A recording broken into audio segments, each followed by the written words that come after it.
বন্ধুরা, আজকের গল্প লাল কলা। মুকুন্দপুর জঙ্গলে টুনি ও তার ছোট্ট মেয়ে মুনি বাস করত। ওরা খুবই গরিব ছিল। টুনি জঙ্গলের রাজা ঈগলের বাড়িতে কাজ করত। ও যে পয়সা পেত ওই পয়সা দিয়ে কোনো রকমে তাদের সংসার চলতো। একদিন টুনি সকাল সকাল রান্না করে তার মেয়েকে বলতে লাগলো, মুনি, এই মুনি, তাড়াতাড়ি খেতে আয়। তোর খাওয়া হয়ে গেলে আমাকে আবার রাজার বাড়িতে কাজের জন্য যেতে হবে। কিরে, শুনতে পাচ্ছিস না? কোথায় গেলি? তাড়াতাড়ি আয় বলছি। এই তো মা, আমি এসে গেছি। নে, এবার তাড়াতাড়ি খাবারগুলো খেয়ে নে তো। এরপর মুনি খেতে শুরু করে। খাওয়া শেষ হয়ে গেলে টুনি মুনিকে বলতে লাগলো, তুই বাসায় একা থাকিস কেমন? আমি যাচ্ছি কাজের জন্য। একেবারেই দুষ্টুমি করবি না, বাসার বাইরে একেবারেই যাবি না কিন্তু। এরপর টুনি বাসা থেকে বেরিয়ে গেল। এইভাবে বেশ কিছুদিন কেটে গেল। একদিন ঈগল রাজা টুনির বাসায় আসে ও বলতে থাকে, টুনি, এই টুনি, বাসায় আছিস? মুনি, বাসায় আছিস? ঈগলের কথা শুনে মুনি বাসার বাইরে বেরিয়ে আসে ও বলতে থাকে, আরে রাজামশাই যে, আপনি এখানে? আসুন আসুন, ভিতরে আসুন।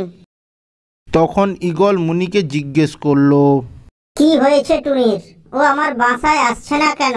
আসলে রাজামশাই, আমার মা না খুবই অসুস্থ, বিছানা থেকে উঠতে পারছে না। এই শুনে ঈগল বলতে লাগলো, কি হয়েছে টুনির? আর তুই আমাকে আগে জানাসনি কেন? জানি না রাজামশাই। ডাক্তার দেখিয়েছিস? না রাজামশাই। ঠিক আছে, তুই কিচ্ছু চিন্তা করিস না, আমি বাসায় যাচ্ছি। আমি ডাক্তারকে বলে দেব, আর আমি কারোর হাতে তোদের জন্য খাবার পাঠিয়ে দেব। এই বলে ঈগল রাজা ওখান থেকে চলে যায়। কিছুক্ষণ পর টুনির বাসায় একটা ডাক্তার আসে। ডাক্তারবাবু টুনিকে চেক আপ করার পর মুনিকে বলতে লাগলো, তোমার মায়ের তো খুব জটিল রোগ হয়েছে, এই রোগের ওষুধ আমার কাছে নেই। ডাক্তারবাবু, তুমি এসব কি বলছো? আমার মা কি আর কোনোদিন ভালো হবে না? তুমি কি আমার মাকে বাঁচাতে পারবে না? বাঁচাতে পারবো, একটা উপায় আছে।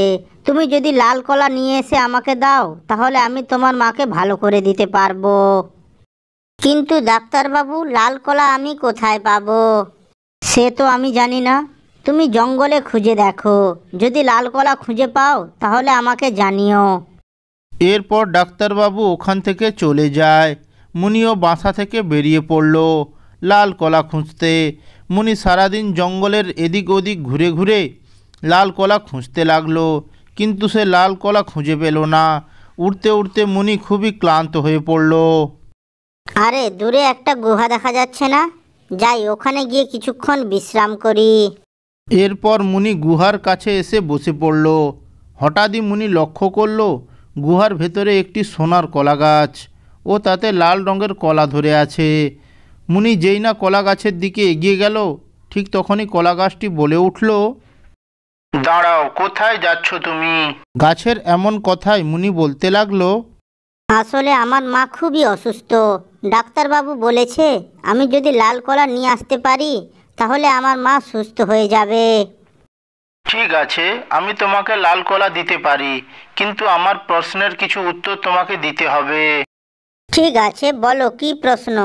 তাহলে শোনো, তুমি বলতে পারবে এখন যে এই ভিডিওটা দেখছে সে এই ভিডিওতে লাইক ও চ্যানেলটা সাবস্ক্রাইব করেছে কিনা? শোনো, আমি তো এটা বলতে পারবো না। তোমরা যারা এখন এই ভিডিওটা দেখছো, তোমরা এই ভিডিওতে একটা লাইক করে চ্যানেলটা সাবস্ক্রাইব করে দাও প্লিজ। আমি তোমার সরলতায় খুশি হয়েছি। এরপর মুনি ওই গাছ থেকে একটি লাল কলা নিয়ে বাসায় ফিরে আসে। ডাক্তারবাবু ওই লাল কলা দিয়ে ওষুধ বানিয়ে টুনিকে খাওয়ায় ও কিছুক্ষণের মধ্যেই টুনি সুস্থ হয়ে ওঠে ও তারা দুজন মিলে ওই জঙ্গলে সুখে শান্তিতে বসবাস করতে থাকে। ভিডিওটি যদি ভালো লেগে থাকে তাহলে একটা লাইক করে চ্যানেলটি সাবস্ক্রাইব করবেন। ধন্যবাদ।